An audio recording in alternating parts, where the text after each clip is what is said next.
does network marketing affects my professional career? Ito ang maraming dilemma sa may mga iba't ibang field katulad ng dentist, ng doctor, ng architect, or professional in a way na bigla may involve sa networking. Actually, it will affect, first of all, in a positive way. Bakit? Unang-una, kung dentist ka, marami kang mamit na tao na magiging kliyente mo. Hindi mo na kailangan pang i-advertise yung sarili mo sa radio, sa kung saan-saan para lang i-promote sarili mo. Kasi the moment nagiging marami ang connections mo, just like pag dentist ka, pag graduate ka as dentist, sino ang unang-unang nagiging customer mo or kliyente? Normal, yung kakilala mo, yung kaibigan mo, na hindi naman yun ang nagiging kliyente mo. Then pag nag-networking ka, since this is involved na maraming tao, mas mapopromote yung career mo. That's number one.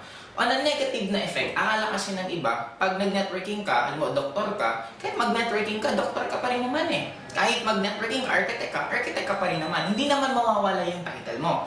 Kaya lang bakit maraming tao na unang tingin sa mga nag-networking is mababa. Kasi nga, hindi pa sa atin accepted na ang network marketing is a profession. Nagkataon lang dito sa Philippines, since we are on a third world country, ang networking sa atin hindi pa masyadong accepted. Pero pag pumunta ka ng ibang country, makita mo gaano ka-accepted sa kanila ang network marketing.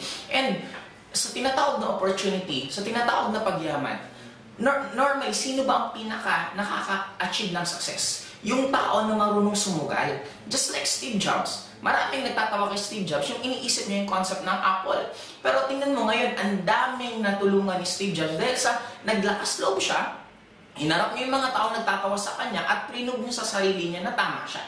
Ngayon guys, we need to accept it. Kahit sabihin mong ayaw mo ng networking, kahit sabihin mong hindi maganda ang networking, pero no choice, ang networking lalong lumalakas. Araw-araw, maraming kumpanyang nagtatayuan.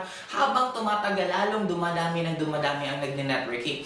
Just like what happened here in Bicol. Sa amin sa Bicol dati, napaka-negative ng networking, pero ngayon accepted na. Pag pinag-uusapan, oo, member yan ng AIM-Global, ibig sabihin, nagkataon lang yung tao, hindi pa na-accept. Pero darating ang time na ma-accept yan. It's a matter kung ikaw yung isa magiging part para tumulong, para ma-accept ang networking sa lugar ninyo, or ikaw yung mag-aantay na pag na-accept, saka mo pala siya gagawin. But kahit saan mo anggulo tingnan, mas marami ang positive kung may profession ka na. Kasi pwede mo lang naman ito maging source of income, or pwede mo rin itong karirin, nasa sa'yo lang yung decision.